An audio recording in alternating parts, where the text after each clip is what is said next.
Hi all, welcome back to my channel. അപ്പോൾ ഇന്ന് ഞാൻ നിങ്ങളുടെ മുമ്പിൽ വഴുതനങ്ങ ചുട്ടരച്ച് എങ്ങനെ ഒരു ചമ്മന്തി ഉണ്ടാക്കാം എന്നുള്ള റെസിപ്പി ആയിട്ടാണ് വന്നിരിക്കുന്നത്.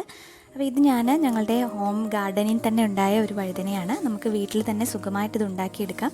കുറച്ച് ജൈവവളങ്ങളൊക്കെ ഇട്ട് കുറച്ചൊന്ന് ശ്രദ്ധിച്ചാൽ നമ്മുടെ വീട്ടിലെ ആവശ്യത്തിന് വേണ്ടുന്നത് നമുക്ക് കൃഷി ചെയ്തെടുക്കാൻ പറ്റും.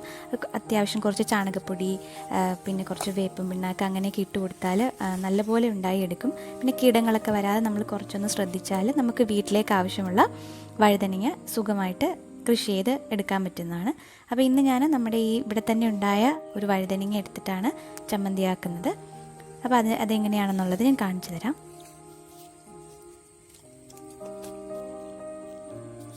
ഇത് ആദ്യം നമ്മൾ ചെയ്യുന്നത് ഗ്യാസിലാണിത് ചുട്ടെടുക്കുന്നത്. അപ്പോൾ ഇതുപോലെ നമുക്ക് ഒരു പാത്രം, ഒരു ഫ്രൈ ചെയ്യുന്ന ഒരു ഇതുണ്ടെങ്കിൽ അത് ഗ്യാസിലേക്ക് വെക്കാം. അത് കുറച്ചൊരു എണ്ണ തേച്ചിട്ട് വെച്ചാൽ അത് ഒട്ടിപ്പിടിക്കില്ല. അപ്പോൾ ഇത് തിരിച്ച് മറിച്ച് വിട്ടിട്ട് നന്നായിട്ട് ചുട്ടെടുക്കുക. അതിനുശേഷം അതിൻ്റെ തൊലി വളരെ സാവധാനം ഇളക്കി കൊടുക്കുക. നമുക്ക് എത്രയാണോ വഴുതനങ്ങ ആവശ്യം അതിനനുസരിച്ച് എടുക്കാം. ഇനി ഇതിന് വേണ്ടുന്ന ചേരുവ ഞാൻ എടുത്തത് ഒരു ചെറിയൊരു കഷ്ണം പുളിയാണ്, വാളംപുളി. അതിനുശേഷം ഉള്ളി ചെറുതായിട്ട് അരിഞ്ഞതും പച്ചമുളകുമാണ് എടുത്തിരിക്കുന്നത്.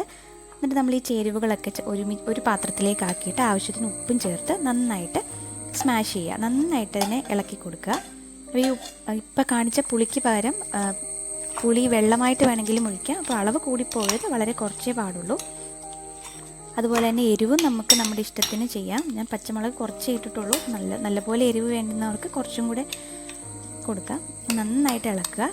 പുളിയൊക്കെ നന്നായിട്ട് അതിലേക്ക് പിടിക്കണം. ഇത്രേ ഉള്ളൂ. സംഭവം വളരെ ഈസിയാണ്. ലാസ്റ്റ് ചെയ്യേണ്ടത് നമുക്ക് കുറച്ചൊരു വെളിച്ചെണ്ണ ചൂടാക്കിയിട്ട് അതിലേക്ക് കുറച്ച് കറിവേപ്പില ഇട്ടിരിക്കുകയാണിത്. കടുക് ഇട്ടിട്ടില്ല, കടുക് ഇട്ടാൽ അത് കടിക്കും. അപ്പോൾ വെളിച്ചെണ്ണ ചൂടാക്കി അതിലേക്ക് കുറച്ച് കറിവേപ്പില മാത്രം ഇട്ടിട്ട് അത് ഇതിലേക്ക് ഒഴിച്ചു കൊടുത്ത് ഒന്നും കൂടെ ഒന്ന് ഇളക്കുക. ഇനിയിപ്പോൾ നമുക്ക് ടേസ്റ്റ് ചെയ്ത് നോക്കാം. ഉപ്പ് കുറവുണ്ടോ അല്ലെങ്കിൽ എരിവ് കുറവുണ്ടെങ്കിൽ കുറച്ചും കൂടെ എരിവ് നമുക്ക് മുളക് പൊടി ആഡ് ചെയ്താലും നല്ലതാണ്. ആ ചൂടാക്കിയ വെളിച്ചെണ്ണയിൽ തന്നെ കുറച്ച് മുളക് പൊടി ആഡ് ചെയ്തിട്ട് ഒന്ന് ചൂടാക്കി ഇതിലേക്ക് ഇട്ടാൽ നല്ലൊരു എരിവ് കിട്ടും. അതൊരു വേറെ ടേസ്റ്റ് ആയിരിക്കും. പച്ചമുളകിൻ്റെ ടേസ്റ്റ് ആണെങ്കിൽ അതൊരു വേറെയാണ്.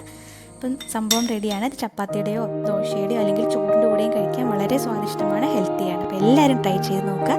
വീഡിയോ ലൈക്ക് ചെയ്യുക. താങ്ക്